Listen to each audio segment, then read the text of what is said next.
Naku, ito na. Dali Ayusin lang natin. Grabe may bago na namang Talaga itong yung Senador Robin Padilla. Ibang iba talaga ang mga galaw. Mahilig pala sa resolution ito. Alam ba ninyo na nag-file na naman ng resolution? Itong si Padilla at kanyang mga kasamahan. Layunin na imbestigahan daw si Senator Risa Hontiveros tungkol dun sa di umano'y fake testigo, fake na witness ng kanyang komite.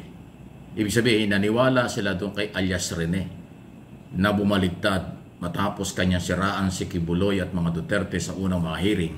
Biglang tumakas ito, nakidnap ito doon sa kanyang tinitirahan at biglang nagsalita na siya ay binayaran daw. Kaya nakakatawa ito. Isipin mo, senador ka ng Republika ng Pilipinas, naniniwala ka sa di umano'y bayaran na testigo kaysa sa kapwa senador. At ang ginawa pa niya ni Robin Padilla, formal na nag-file ng resolution para imbestigahan yung kapwa senador. Alam mo, Robin Padilla, meron kayong ethics committee.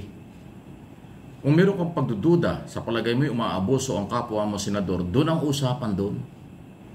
Sa ethics committee yan.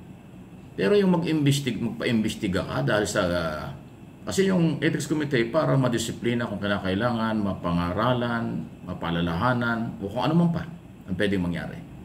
Pero mag-file ka ng resolution para imbestigahan yung kapwa mo senador, parang unethical naman yan.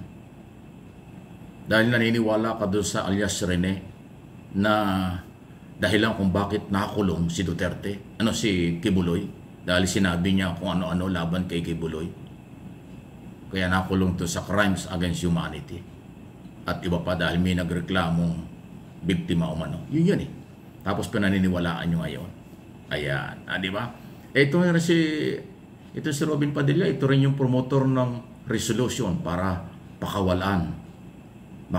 Resolution daw para makabalik si dating Pangulong Duterte sa bansa. Suntok sa buwan din yun. Meron din siyang isang resolution para naman i-dismiss ang kaso ni Sara Duterte sa impeachment trial. Suntok sa buwan din yun. Ito resolution para naman imbestigahan si kapwa senador niya, Hontiveros. Ano sa tingin ninyo? Ang galaw nitong mga Duterte supporters, Duterte senador. Sila ho yung gumagawa niyan. Motion for dismissal, resolution for impeachment, dismissal and impeachment, resolution para makabalik. Yung Cayetano na abogado, nahawa rin yung Cayetano dahil Duterte rin yun Ano sabi niya? Resolution naman para daw sa house arrest si Duterte. Yan ang mga suntok sa buwan ng mga utak ng ating mga senador, pasintabi na sa kanila. Yung iso sa matandang Duterte, wala nang jurisdiction ng Philippine Authority, Philippine Government at Philippine Law. Hindi ba nyo alam yon? Paulit-ulit na lang tayo sa isong yan. Pero nalilin lang yung mga Duterte supporters at naniniwala silang tama ang ginagalaw ng kanilang mga Duterte senador. Kalokohan, kababawan, pamumulitika lang, pangguguyo lang sa akin pong analysis at opinion. Suntok sa buwan ng kanilang mga galaw. Malabo pa sa sabaw ng pusit ang mga resolution para makalaya si Duterte, mawala ang impeachment at mag-imbestiga ng kapwa senador. Katawa-tawang galaw yan. Kayo ba'y senador ng Republika ng Pilipinas? Kayo ba'y mga national official ng ating bansa? Itanungan nyo sa sarili yan. Magsalamin nga kayo at kausapin nyo ang sarili nyo.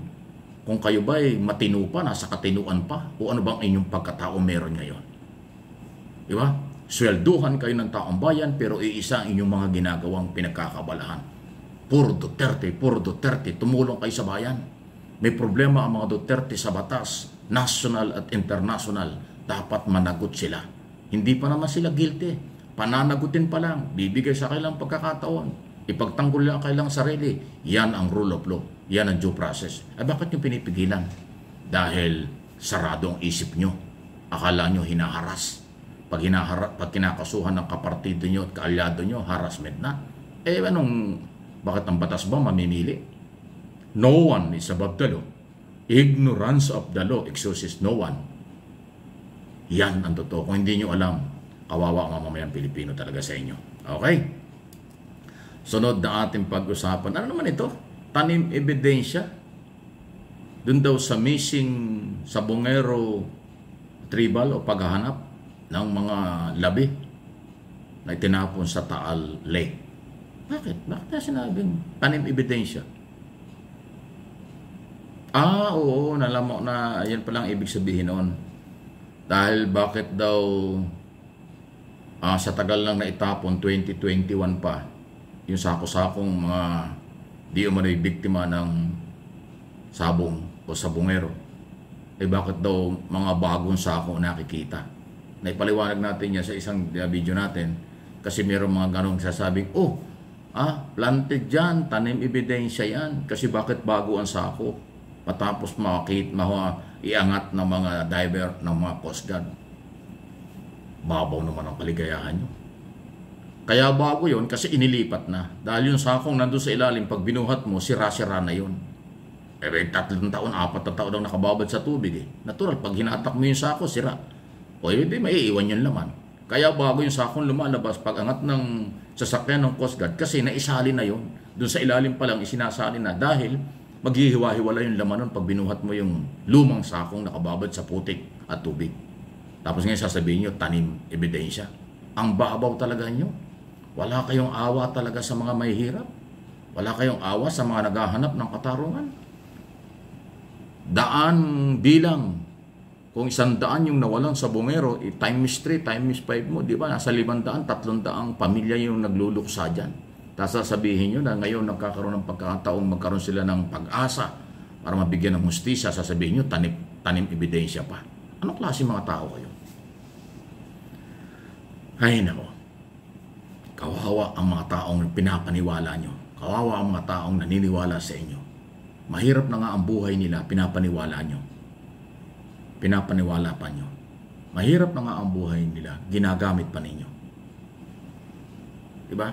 Pero kapag maghirap na hirap na ang buhay nyo, kulang kayo sa pampa-hospital, kulang kayo sa pagkain, ayuda ng gobyerno ang inaasahan nila. Diba? Libreng murang bigas, 20 pesos.